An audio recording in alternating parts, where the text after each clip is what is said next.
নমস্কার, অপরাহ্নের সূর্যতে আপনাদের অনেক অনেক স্বাগত।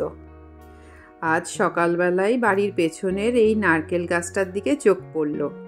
হঠাৎ মনে পড়ল, আরে আমার বাড়িতেও তো দুটো ডাব পড়ে আছে, কদিন আগে কেনা হয়েছিল, খাওয়া হয়নি। আজকাল ডাবের যা আকাশ ছোঁয়া দাম, তাই সব সময় না হলেও মাঝে মাঝে তো খেতে ইচ্ছে করে, বলুন। এই শোনো না, ডাবটা কাটো তো, আমি আর মা মিলে খাই।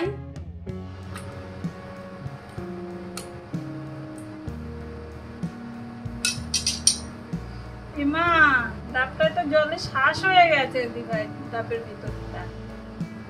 ও বাবা, তাহলে কি জলটা আর খাবো না? তাহলে একটা কাজ করি, জানো তো, গলদা চিংড়ি আছে তো, ওই দিয়ে শাঁস দিয়ে, ডাবের শাঁস দিয়ে জল দিয়ে একটা রেসিপি করি। দেখুন ডাব থেকে কত মোটা একটা শাঁস বেরোলো। জলটা কিন্তু সেই আন্দাজে কম। এই রান্নাটায় আমি সর্ষে বাটা, পোস্ত বাটা আর একটু নারকেল বেটে তার দুধটা বার করে নিয়েছি, আর অল্প একটু দই ফেটিয়ে নিয়েছি, আর গোটা গরম মশলা আর কাঁচা লঙ্কা, ব্যাস। পেঁয়াজ, আদা, রসুন ছাড়া আমি এই চিংড়ি মাছটা আজকে করব। রোজ রোজ না, ওই পেঁয়াজ, আদা, রসুন ভাল লাগে না। 2 চামচ মতো সর্ষের তেল নিয়েছি, নিয়ে এবার মাছগুলোকে হালকা করে একটু সাঁতলে নিচ্ছি।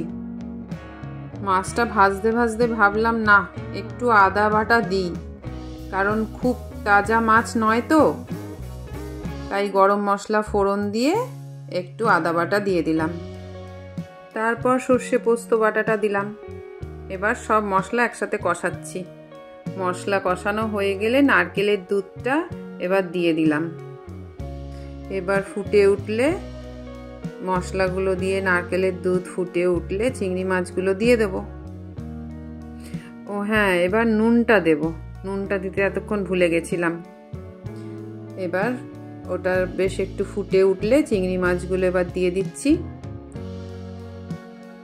এবার ফ্যাটানো টক দইটা দিয়ে দেব, ডাবের জলটাও দিয়ে দিলাম। সামনে দিয়ে ডাবওয়ালা যাচ্ছিল, আবার ডাব কিনেছি, আমি আর মা খাবো।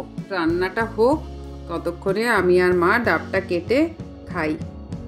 ডাবের অনেক উপকারিতা জানি, কিন্তু এখন ডাবের যা আকাশ ছোঁয়া দাম, তাতে করে সবসময় কিনে খাওয়া হয় না।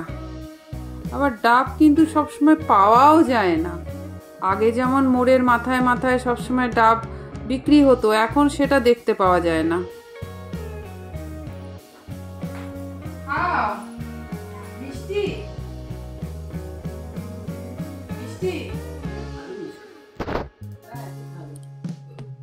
আমি ভাবছি তাহলে এত ডাবের জল তো ভর্তি, আমি এতটা খেতে পারবো না, তাহলে একটু মুখে মাখি, সামনে পুজো আসছে তো, কোনো তো স্কিন কেয়ার হয় না। খাও তো, না এটা হয়ে যাবে না, এটা হবে তো। আগে তাহলে মুখে একটু মেখে নি, একটু তুলে রাখি। তুমি খাও, আমি ততক্ষণ একটু এটা করে নি। তুমি করবে না? তুমি খাও না একটুখানি। ডাবের জল একটু মুখে দিই, পুজো আসছে, একটু বুড়ি চামড়া হয়ে গেছে, একটু যত্ন করি।